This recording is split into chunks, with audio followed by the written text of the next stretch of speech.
Okay, so If it's us now. thank you to Babite for hosting us, and everyone else who's here. Right, so it's 2 days before Rosh Kislev, which happens to also be Thanksgiving, and I want to talk about gratitude, relevant to both Thanksgiving, the wonderful American holiday that we are zocha to celebrate here in the American diaspora. I had a friend who used to, in yeshiva, who would make sure to have a turkey sandwich the day after Thanksgiving. Yom Tel Sheni Shel Galuyot. Right, so one of the things I want to talk about is, I said gratitude more generally, and specifically in terms of Hanukkah, I think it's important to recognize the place of gratitude in Hanukkah. We tend to think about Hanukkah as being at one or both of two things, which is the miracle of the oil that burned for 8 days instead of one, and the miracle of the battle, that the Jews were able to win the war and retake their land and their temple and all of those things. That we're sort of commemorating those things. But it tends to take the form specifically of commemoration. Commemorating is like reminding yourself of and thinking about and making a big deal about Persumei Nisa, technical term for it, of like publicizing that this thing happened. But I think if we go to like one of the original sources for the miracle of the oil and like what Hanukkah is about, it has a slightly different picture. So this first source is from Gemara Shabbat, the famous My Hanukkah, what is Hanukkah? The English translation is from the Steinsaltz Koren edition or whatever. So there's some stuff in here that's not from the literal text, but is part of the explanation. They say, the Gemara asks, what is Hanukkah, and why are lights kindled on Hanukkah? Gemara answers, the sages taught in Megillat Ta'anit, which was a scroll of all the Second Temple sort of holidays, on the 25th of Kislev, the days of Hanukkah are 8. One may not eulogize on them and fast on them. What is the reason? So there's just rules of Hanukkah, and here's why do we have these rules? When the Greeks entered the sanctuary, they defiled all the oils that were in the sanctuary by touching them. When the Hasmonean monarchy overcame them and emerged victorious over them, they searched and found only one cruse of oil that was placed with the seal of the high priest, undisturbed by the Greeks. And there was sufficient oil there to light the candelabrum for only 1 day. A miracle occurred, and they lit the candelabrum from it 8 days. Next year, the sages instituted those days and made them holidays with recitation of Hallel and Thanksgiving in prayers and blessings. Kavum Yemei Hallel V'Hoda'ah. That the response to the miracle is not we should have 8 days wherein we remember and think about and talk about and tell other people about the miracle that happened. It's we should have days specifically of Hallel and Hodaya, of some sort of praise and giving thanks to God. And I think it's like actually a really dramatic difference, the idea of just commemorating something, of remembering it, versus giving thanks. And there's a couple of reasons for that. One, you can remember anything. Remembering is not itself have any sort of moral or religious value. Memory means something happened in the past, and I recall it in whatever sense. And then, that can be really important. Yom HaZikaron, Memorial Day, those are things that can often have a very strong, emotional and moral valence to them. But in theory, memory itself doesn't have any particular significance. And two, I think memory also can be something you do on your own. Gratitude and Thanksgiving is always part of your experience and putting yourself in a broader context. So I want to talk about, the rest of the shir is not specifically about Hanukkah or about Thanksgiving, but about the general question about gratitude and what is it, where does it come from, what is its role in Judaism, things like that. I want to look at some text from Tevarim, Gemara and Brachot, some other stuff. Anyone have any thoughts on that first, though? Like, what's gratitude? What do you think it is? Where does it come from? What's it for? Religious value? Anyone have any thoughts? I think especially when it's being expressed hundreds of years after an event that occurred, it's implying and it's making a clear connection that this is something that's still relevant to us. We're grateful for it because the effects that then went through within the Jewish people and within the Jewish world at the time were significant enough that they made an impact on our lives to this day. So it's a recognition of that long-lasting impact. Right, I think it's a good point. In the contrast I was talking about a second ago between remembering and commemorating, it's much easier to say remembering and giving thanks and having gratitude. It's much easier to remember something that was someone else's story than it is to give thanks for someone else's story. Giving thanks for it requires some sort of personal element that is relevant to you personally. Anyone else? This might have been said before, so I can't relate. But I think there's also like I guess this might be more, it might be confusing with remembrance, but like you can be thankful, like we can be grateful for something, like say like, it might be more kosher to remember, it's not that I'm saying it, but like, Zecher Yetziat Mitzrayim, and like, with remembering, let's say, Yetziat Mitzrayim, like, we're grateful for it, that it happened, that there was a redemptive experience, but it also sort of requires certain, like, moral behavior from us as well. I guess this might be a different... Well, essentially, you're highlighting the way that my distinction between remembering and giving thanks is artificial. But giving thanks does involve some degree of commemorating, but I think it also involves a step beyond it, and that's what I want to talk about. But you'll see that also as we go through this text from Devarim, which is the next section, where they emphasize don't forget. Like remembering is a really important part of gratitude.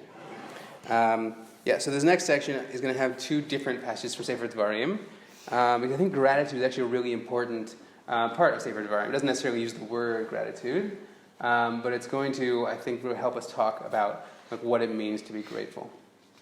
So this first passage, source number 2, is from the 9th chapter of Sefer Devarim. It's talking, God is telling the people about, or most telling the people about, what they should be feeling about going into the land.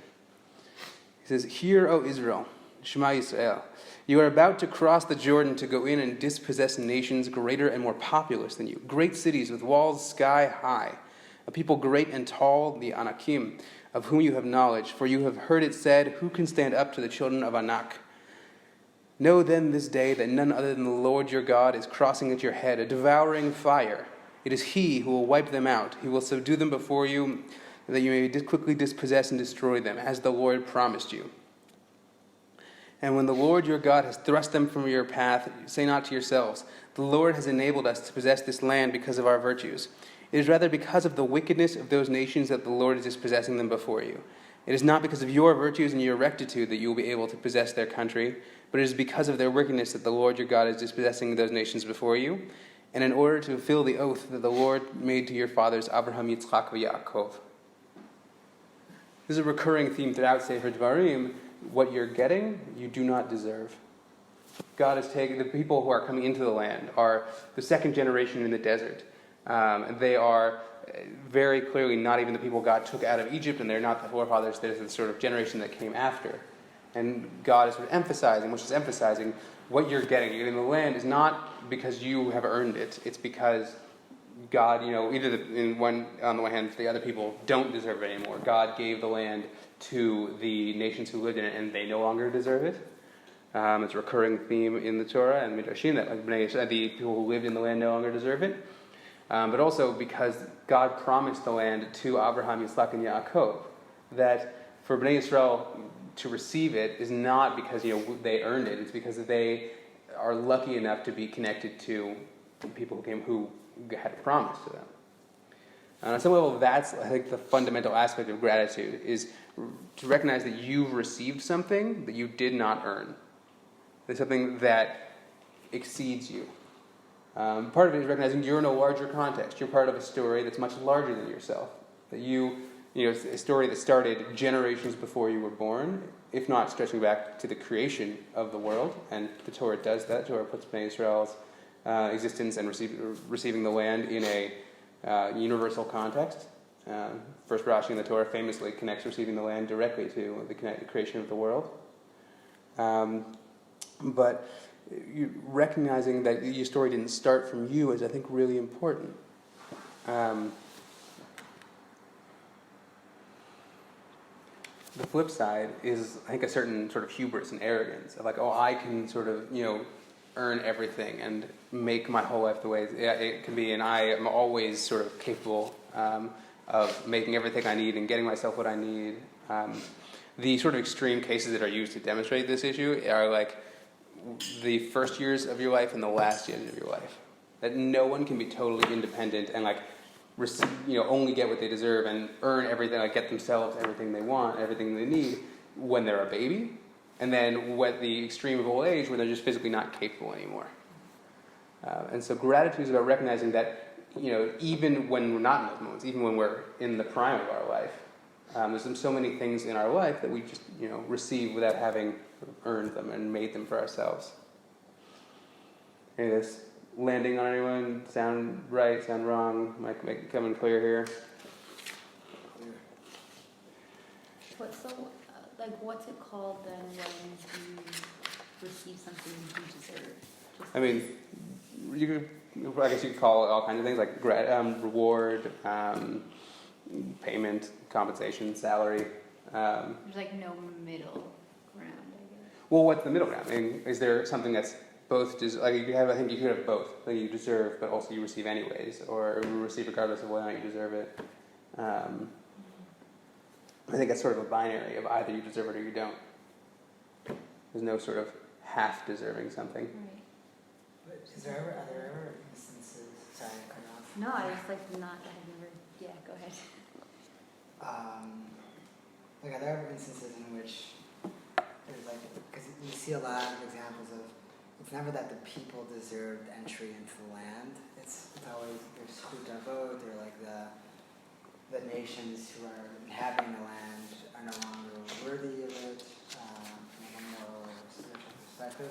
But are there ever instances in which it's no, you actually are worthy of it. I'm trying to think of those examples in the Nevi'im maybe of cases in which there's a dialogue between God and Navi with people that actually Magia Lechem to be here.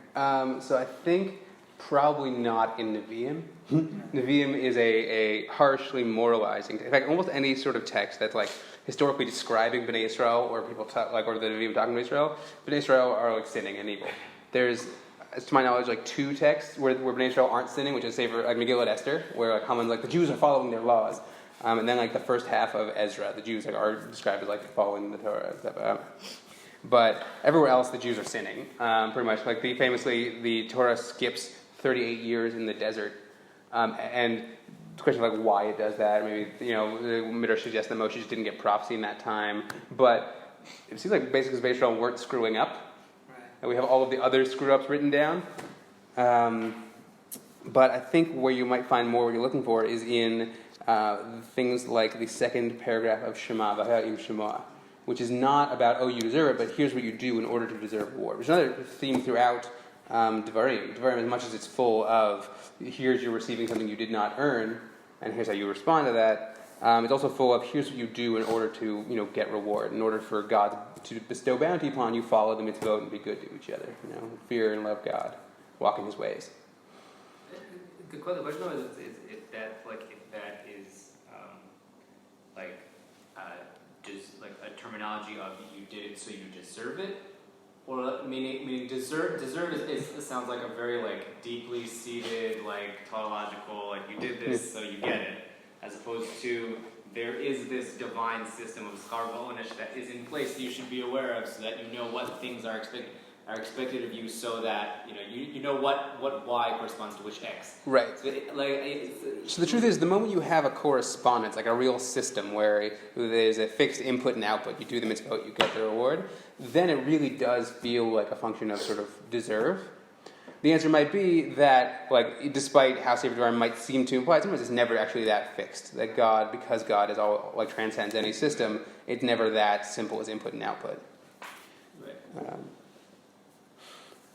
right, so the next passage is from Sefer Devarim and includes a couple of really famous pieces, texts that I want to give a broader context to. One is the place where we get a mitzvah for Birkat HaMazon, and the other is the phrase Kochi v'otzem yadi, the force of my hand, and the question of bitachon and what's that about. From the 8th chapter of Devarim, jumping back a little. For the Lord your God is bringing you into a good land, a land with streams and springs and fountains issuing from plain and hill, a land of wheat and barley, of vine, figs, and pomegranates, a land of olive trees and honey. And for those following, that's where we get the Shiva Minim from.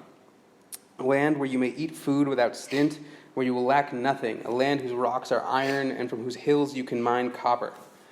This is the best land, and you're getting it. When you have eaten your fill, give thanks to the Lord your God for the good land which he has given you. Take care lest you forget the Lord your God and fail to keep his commandments, his rules, and his laws, which I enjoin upon you today. When you've eaten your fill and have built fine houses to live in, and your herds and flocks have multiplied, your silver and gold have increased, and everything you own has prospered, beware lest your heart grow haughty and you forget the Lord your God, who freed you from the land, the house of bondage, the land of Egypt, the house of bondage, who led you through the great and terrible wilderness with its seraph, serpents, and scorpions, a parched land with no water in it, who brought forth water for you from the flinty rock, who fed you in the wilderness with manna which your fathers had never known, in order to test you by hardships, only to benefit you in the end. And you say to yourselves, my own power and the might of my own hand have won this wealth for me. Remember that it is the Lord your God who gives you the power to get wealth, in fulfillment of the covenant that he made on oath, an oath with your forefathers, as is still the case. If you do forget the Lord your God and follow other gods to serve them or bow down to them, I warn you this day that you shall certainly perish. Like the nations that the Lord will cause to perish before you, so shall you perish because you do not heed the Lord your God. One thing I think is worth noting here is the sort of extended trip through the history of the Jewish people. The end of their 40 years in the desert, there's first a vision of the future. You're being brought into this great land. It's so rich that it's not just the fruit that we typically think of as being the bounty of the land, but the water and the minerals, and you can build. And it's not for nothing that the land of Canaan is full of rocks to build with, as opposed to places like Mesopotamia that are full of mud. There's talking about the way the land itself is there for you to build from. But then, if you forget that all this bounty you've received, then remember that not only did this something you received, but everything that got you here. You would never have made it out of Egypt. You would never have made it through the desert. You would never have survived without water. You would never have made it to the land before even receiving the land. That you received every step along the way. And that sort of leads into the bit at the end about my own power and the might of my own hand have won this wealth for me. Right? That's a pasuk that, throughout a lot of Jewish literature, has really been used to talk about the relationship between our own personal activity, human initiative, and divine initiative. What comes from God and what comes from us. And so, don't say, I did it with my hand, say, God did it. And in a lot of sense, it's seen as being you have to figure out what's the maximum or correct amount of personal human initiative you should be putting in, and then God really does the rest. Your initiative is often depicted as something really sort of symbolic, that human action is not necessarily so important. That famously, Rav Dessler in Mechtav Mayahu says this, that human activity, you should be doing the bare minimum of activity in order to sort of symbolically having done something, because really it's all from God. And that you should never think that you're the one who did it.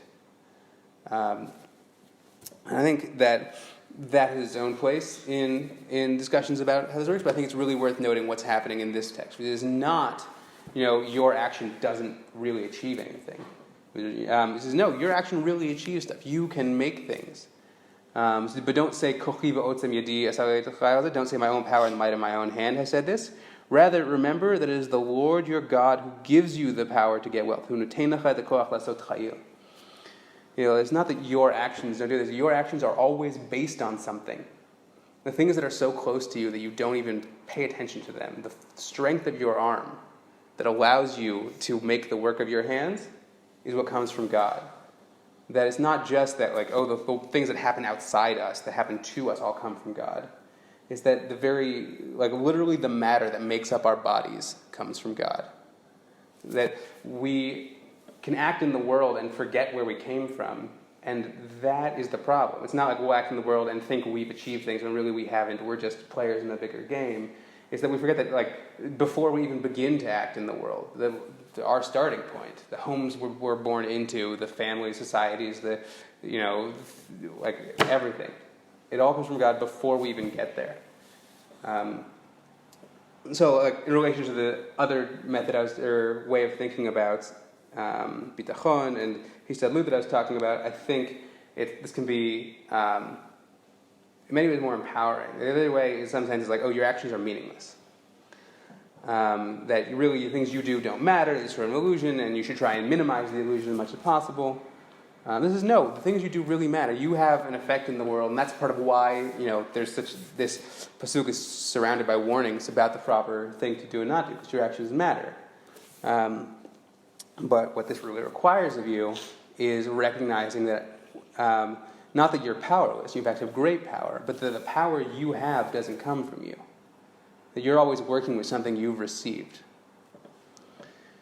And then just jump back to the beginning of this. That is where Chazal derived the requirement for Birkat Hamazon, some of the few biblically required blessings that we make. Is from the beginning of that passage, Pasuk Yud. When you've eaten your fill, give thanks to the Lord your God for the good land which He has given you. That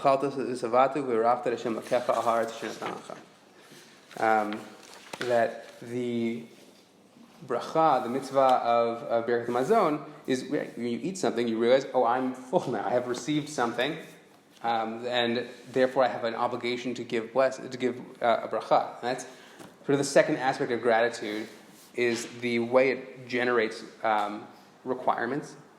That gratitude is, on some level, an experience of, sort of has two steps. First, you have received something, and therefore you have a requirement to give thanks. And therefore, requirement in the next line, do not forget. That the sort of minimum response required of us for gratitude is be thankful for what you have, recognize that you have received something, don't pretend you didn't receive it, and certainly do not attribute it to the wrong person. And if you forget the Lord your God and follow other gods, that you should not be saying, oh, I made this power, and it comes from here or there. It's not, that you should never forget that it's something sort of you received. Any questions so far? One thing I want to share, just because I think this is like a fun way of thinking about it. It's helpful to me, at least. I don't know, helpful to you guys. But like American cultural discourse is really into, or against, as it were, the question of like the issue of privilege. Who has it, who doesn't, whatever. And privilege is fundamentally the horizontal access of gratitude. And privilege is the idea that you have received something that you don't deserve, and other people haven't received it. Gratitude is the vertical access. Is the recognition of I in my relationship with God, a relationship with what came before me, the recognition of everything outside myself, not in relation comparison to other people, but simply in terms of how I understand myself in my life, where I fall in history, in relationship to God, etc., relationship to the giver, that I have received something I haven't deserved. I don't know if that helps you guys. Yeah. When it then comes, I guess, to some of the more simple things in life of food, or for Birkat Hamazon, which is, the most basic of things in life, expressing gratitude for that almost seems to imply that, at least in this context, that it's something that we don't deserve. In other words, had it otherwise been anything else, we wouldn't be deserving of these, like a place to live, food to eat, shelter, Right. I think the part of what's question, we pointed before, what does it mean to deserve something? And I think, for me at least, the important part of that is putting into the really much broader context of who gets food and who doesn't, and how do we get food, and there's all of the much larger steps that go into it. So, for example, the fact that we all live in places where you can go to a store and buy food, as opposed to having to literally, forage for food and hunt for food, and the fact that we live in places with freshly available running water, are things that are really easy to take for granted.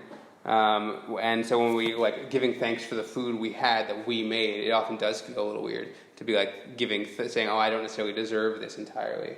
I went to work and I made the money and I used it to buy the food and I made the food and I'm cleaning the dishes but all of that assumes a context that we were born into, which we could never have earned. I feel like deserve is not the right word, though. That's possible. That's Okay. what do you mean? I feel like we could there are two different categories that we're talking about when we use the word deserve. Deserve could either mean on the one hand when we're talking about born into things, that's not deserve, it's just more of you didn't put any effort that then would result in. Right, so I And then guess... deserve could also, and then on the other hand, it seems like we're also saying that deserve could be like, you know, you might have done something, your life, whatever it is, but like, it doesn't equal what you got. Those are like different things. Maybe, I guess in some way I might be filtering it through the Hebrew magiali. Okay. Like, there's no sense in which it's sort of coming to you already based on your own actions. That's sort of what I guess I'm getting at. I don't know if that helps you. Yeah, and something about the word deserve is like really having like a hard time. So I'll try and avoid using it if I can, but No, I'm using it because it's the word that came to my head. But the basic idea is that gratitude is recognizing that something, you know, came to you or is coming to you or you've received it, not at all based on your own efforts. Right, exactly. That's what I feel like. Yeah. Or on some fundamental level, not based on your own effort. Even if you've put an effort to get this concrete object in front of you, It's like, how can we determine deserve or not right. deserve? Yeah, because it's a very hard. Like, Yeah. It's like the greater context in that case of like civilization or the city that you live in or whatever that context is then the fact that you were placed within that civilization is what you're essentially grateful for. Yeah. Or Like giving you God could, for it. and like a little bit of a separate point. Like you could deserve it. We don't know. Like like in a way, we kind of did deserve it because of our forefathers. Right. So I guess deserve is a question of one, what does it mean to deserve something, and then how do you ever evaluate deserving a specific thing? So then that's a much broader question we're not going to get into here. Yeah. Before we move on, I just want to note one other thing, which is that I think appreciating where the issue of Birkat HaMazon comes from, where that mitzvah comes from, that is this passage about getting the land and deserving the land, also helps explain the brachot. And most people, like, there are four main brachot of Birkat HaMazon, and the first one and the last one are about God as this generous giver, etc. But the two in the middle are about getting Eretz Yisrael and getting Yerushalayim specifically. And that's because it comes from this, which is really about, you know, the land of Israel. Like, that is really where it's rooted. So it's not at all, I think, surprising that point, that like receiving the land specifically is what we're giving thanks for. It also makes more sense if you think agriculturally. It makes a lot of sense to give thanks for the land you've received if you're getting your food from agriculture. But that's already a little farther from our way of living. I think what really speaks to the way we say Birkat HaMazon is this issue of Hashem is the one who gives you power in order to like make wealth. That however you've gotten your wealth, you started from a place and, you know, with bodily energy and matter that somehow, you know, God gave you before you ever sort of made it yourself. It also ties into like I forgot where it's that kind of stuff. And Yeshurun like grows fat. Yeah. Like, Yishurim Yibat Zinu? Right, exactly. Like the sort of idea that when you have plenty, like there is this, you know, this tendency to. Right, I think. It might be. No, I think Sefer Devarim is very, very attentive to the fact that we might think, people are more likely to like be in a bad relationship with God, as it were, when things are bad. This is really not true, because the primary way we have bad relationships with God and with other people is not through malice or anger or whatever. It's through being forgetful and inattentive. And that's what happens when we have lots of stuff, when we're so busy with the stuff we have and thinking about the stuff we have and thinking about ourselves that we don't think about the other, where things came from, and stuff like that. So Sefer Devarim is very aware. The problem isn't, you'll suffer and you'll forget God. No, suffering is when we remember God. It's when we have plenty that we forget that it came from somewhere and we ought to be grateful for it. The next section I want to look at is where the Gemara in Brachot, after a lengthy discussion that we're skipping, derives the chiyuv to say brachot on food and on anything, and the way some of the Chazal frame it as a question of gratitude, and you'll see. It's really, I think, a fascinating passage from Brachot, Daf Lamed Hey, really right on the line between, or spanning the Amud Aleph and Amud Bet. And again, this is from the Koran translation, so there's a bunch of words here they added.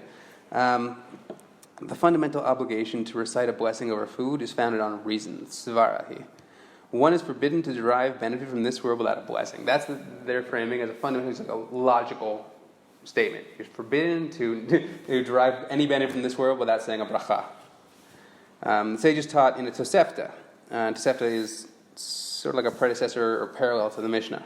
One is forbidden to derive benefit from this world, which is the property of God, without reciting a blessing beforehand. Anyone who derives benefit from this world without a blessing is as if he was guilty of misappropriation of a consecrated object, of misusing something that was made holy. Similarly, Rav Yehuda says that Shmuel said, one who derives benefit from this world without a blessing is as if he enjoyed objects consecrated to heavens, Kodesh Shemayim.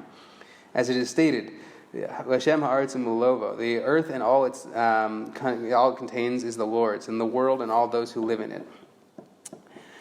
Rabbi Levi raised a contradiction. It is written, the earth and all it contains is the Lord's. And it is written elsewhere, the heavens are the Lord's, and the earth he has given over to mankind.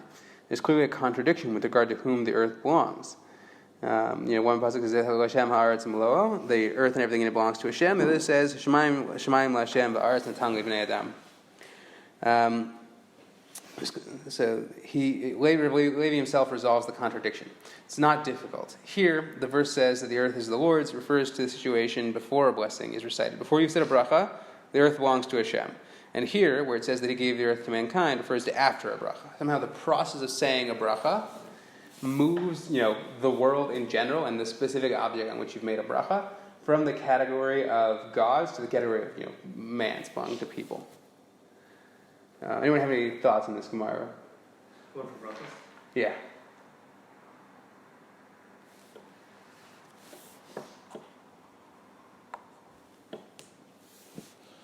Okay, so while you guys are thinking, I want to throw some stuff out. So the first is, I think it's worth noting this, the category that's being discussed here in the second paragraph. It says, anyone who derives benefit from the world without saying a blessing, it's as if he was guilty of misappropriation, which is me'ilah. Me'ilah is a word that comes from Vayikra, question of having a object that's meant to be a korban, you've designated as a korban, and now you're going to use it for something else, to have stolen from that which you've designated for God. It's a particularly religiously charged form of theft. And it gets down to the question of what are sacrifices about? And it's really hard to put all sacrifices in one rubric. All kinds of different types of sacrifices: korban shlamim, todah, olah, korban tamid. But one idea that's certainly prevalent throughout sacrifice is you are in some sense giving something to God. But when you put in the larger context of God gave you the thing that you're giving back to God, you are in fact giving back to God. And when I think based on this Gemara, you might suggest that what korbanot are about is about recognizing that the things you have are from God. And so, much like saying a bracha at the end, when you give a korban, it is an act of recognizing that you have received something, then that somehow allows you to access the rest of it. I think I'll come back to that in a second. I'm going to talk about this last paragraph of Rabbi Levi, right? Levi says, the world belongs to God until we say, thank you for giving it to us, and then it belongs to us. It seems a little backwards. It might make more sense that the world is given to us. We say thank you and recognize that it belongs to God. But what this whole sort of Gemara is working with, the intuitive svara at the beginning, is that it's in fact the act of saying thank you that gives us some degree of ownership over it. Can you explain that a little bit? Yeah, I'm going to go into this a little bit.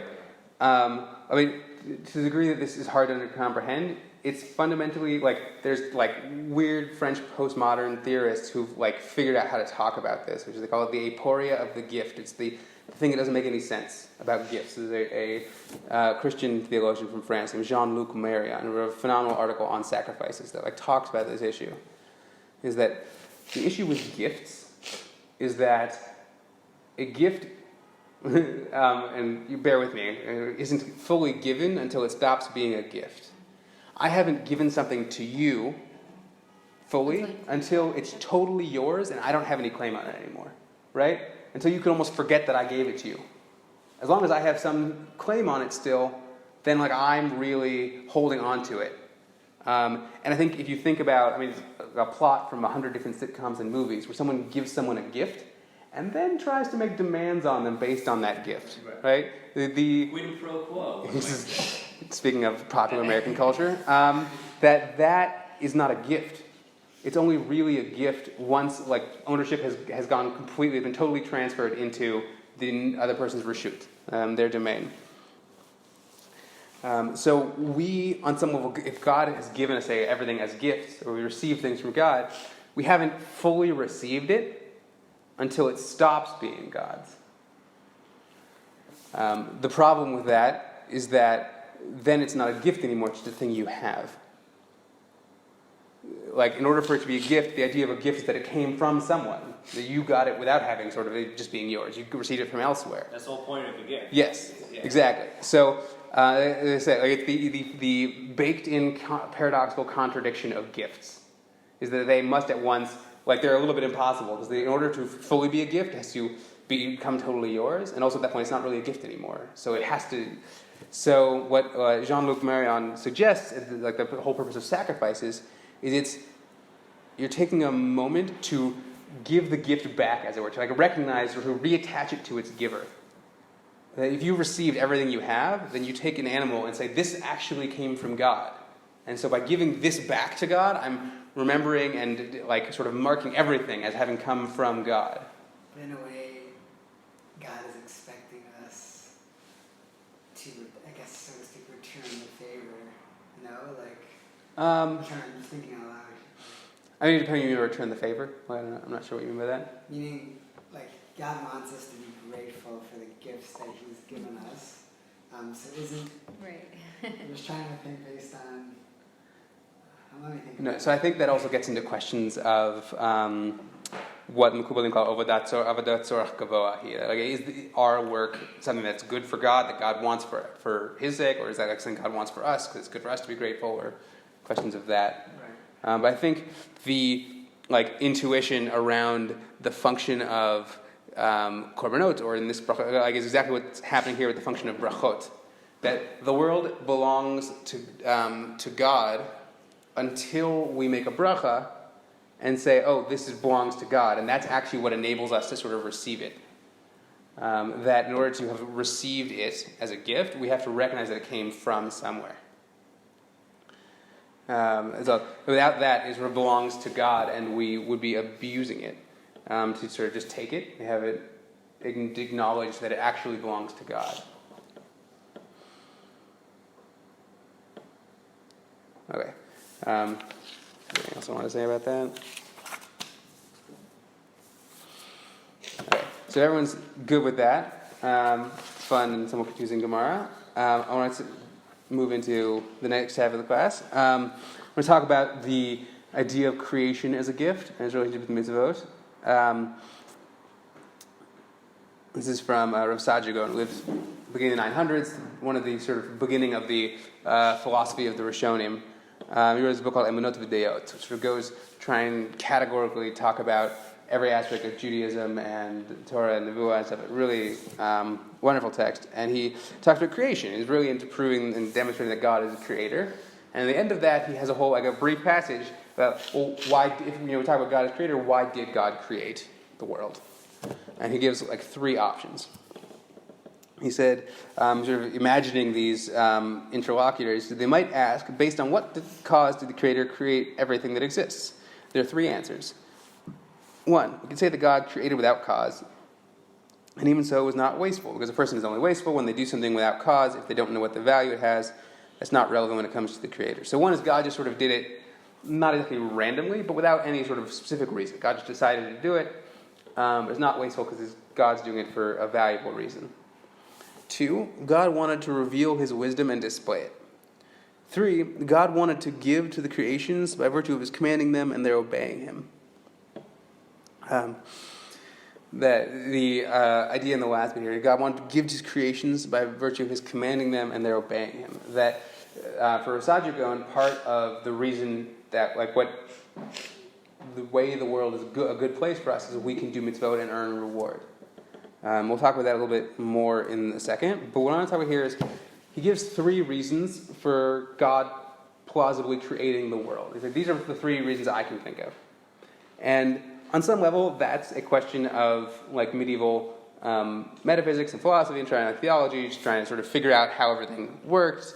On some level, it's about debates with other religions. Rav Saadia Gaon was heavily involved in what's called the Mutkalimun, which is Arabic land gatherings between people of different faiths and different forms of Islam and Judaism and Christianity, and like discussion based on philosophy and reason of like which religion was better and proving who's right and who's wrong and whatever. So when he says they might ask, he's like talking really there are people who challenge Judaism and whatever, challenge the idea that God was the creator.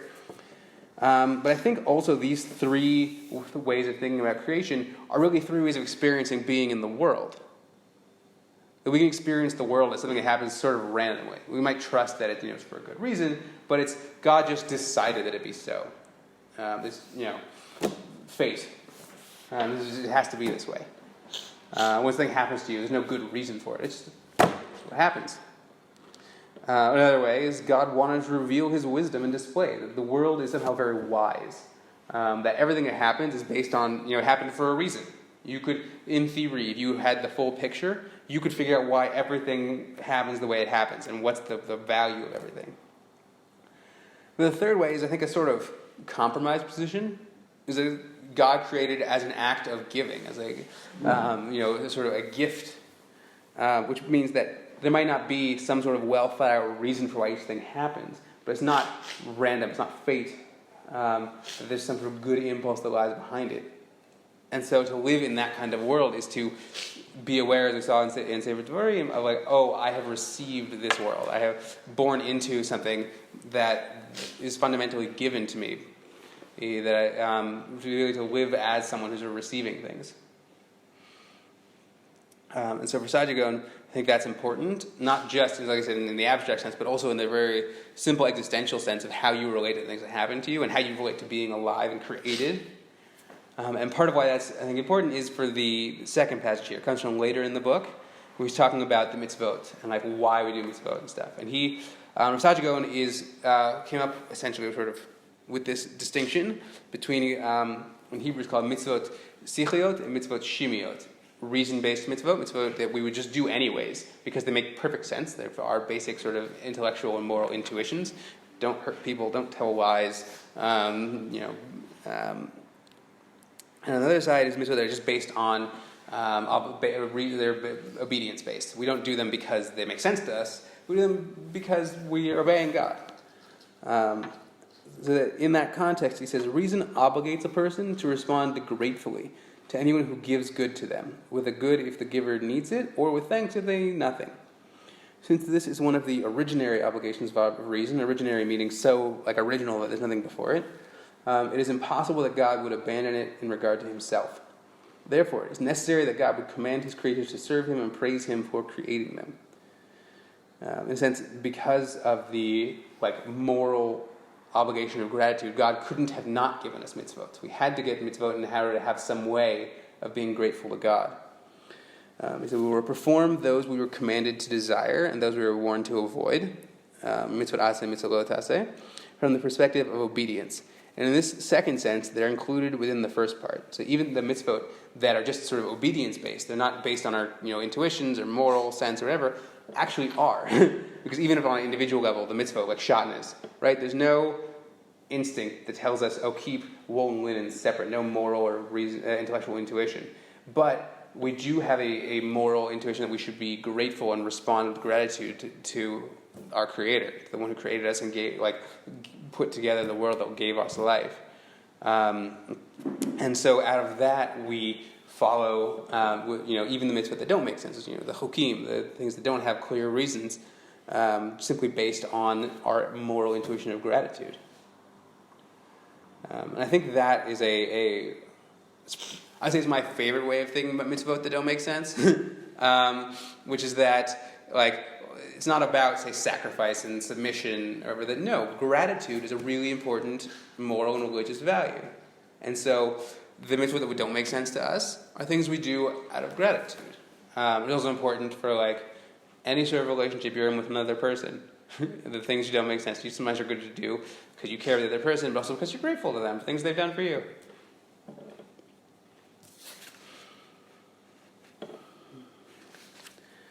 Any questions so far? Great.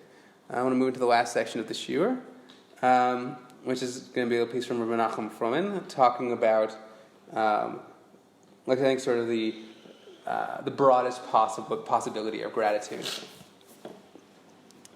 So this is from his little sefer Chasidim Tzochakim Mizeh, which is primarily excerpts from Rav Fruman's Shiurim, but it also includes some stories from his son, who was the one who actually put together the book. So this is a story from his son, and when it says "I," it's actually the son speaking. He'll speak about my father at the end of the story. That means Rav Fruman. So for several years, I taught the Likutei Moharan to secular students, which I think is one of the weirdest things to teach to secular people, but it apparently was something that went on and went well. One of the usual students said that came and loved learning, despite being a total atheist and not believing in God at all. Okay, there's something wrong in that sentence. But one of the students came and loved the learning Likutei Moharan, despite being a total atheist and not believing in God at all. Once, when we learned a lot about giving thanks and the importance of gratitude, she was really inspired by the class and came at the end to tell me that she felt a very deep sense of gratitude for everything in her life. I asked her, if you don't believe in God, then to whom are you giving thanks? She said, this is a really good question, and you have to think about it. Like Ad Khan, a classic Kirov story, right? Demonstrated to the secular person the importance of some value they have and how it only makes sense within a religious context. That like you've proven they really are religious, they just aren't living up to that, something to that effect. But the story continues. That evening when I got home, I told my father what happened in the class, proud of what I had said and that she would soon repent. I got her to tshuva. It's a win. My father said to me, I don't think you helped her spiritually at all. Her sense of gratitude, without any consciousness of to whom she was grateful, could very possibly be much greater than your religious gratitude, because you have specific answers and exact explanations regarding to whom you give thanks. So on some level, that's about Rav Fruman's broader interest in questions of like the role of intellect in religion. The intellect can be very often a way of asserting our dominance on a situation, and so gratitude without that sort of level of intellectual dominance might be better. But I think also the question of like how we think about and experience gratitude on a daily level. That we're often very grateful for specific things, right? That thing happened, I'm grateful for. The other thing happened, I'm grateful for. I even respond effusively and gratefully for those specific things. But on like a broader level, being grateful is a way of living. Particularly if we think about Rav Sajikon as talking about gratitude for creation, or Sefer Devarim, gratitude for like the space you live in and all of the things available to you there. That gratitude is not something that's like for specific objects or events or actions. It's just your default state. Does Rav Fruman feel like his son is sort of limited, like is cornering her, like is putting her gratitude into like a box as opposed to? I mean, it seems like like he's saying that you've somehow like confined her spirituality to the very specific boxes of like religion. And some aspect is also that Rav Fruman was, in general, a very like sharp-witted kind of person, and had plenty of critical things to say about like Orthodox religion. Not because he was against it per se, but the book is called Chasidim Tzochakim Mizeh. Chasidim. It's about the things within Judaism that make Chasidim laugh, and Chasidim are like, oh, that's a little crazy. But I think also really part of it is about like how we relate to the things that happen to us. And I think. There's a fundamental orientation towards the world. If it's like, oh, this thing that happened came to me because of my efforts and because I made it happen and I earned it or caused it or whatever. Or that even when it's something that I put in all my efforts to make happen and work my hardest on and the result I wanted came out, there's so much else going into it. To return to the question of like a fixed system, that even when it seems like a fixed system, I know there are so many other factors that it's never just a fixed system. That there's always something that could go wrong, and when things don't go wrong, that's not just because of me. That I really feel a sense of great gratitude for everything that's working out. And you don't have to like rush to point to like, oh, everything came to me only because of God. But no, it's the fundamental underlying principle, underlying existence of everything, all the resources you have, the strength you have, the fact that things just work out, is also something we're grateful for. that's, certainly, I think, something we take a moment to remember on Thanksgiving, but also on Hanukkah. In Hanukkah, we're not just remembering that there were miracles and talking about miracles and, talking about the importance of believing in miracles. We're talking about the fact that we come from a history that has been full of people succeeding and receiving things and things working out, and that's all led to where we are now, to where things are still. That history has enabled us to be here now, particularly living I think in the land of Israel. It's really easy to think about that. That's the thing we can say thank you for. We say it in davening every day. Yeah. I think for that reason. Thank you for being able to say thank you. That's Yeah. Any questions? Great. Thank you very much all for coming. Thank you again to Babayit. Thank you for coming.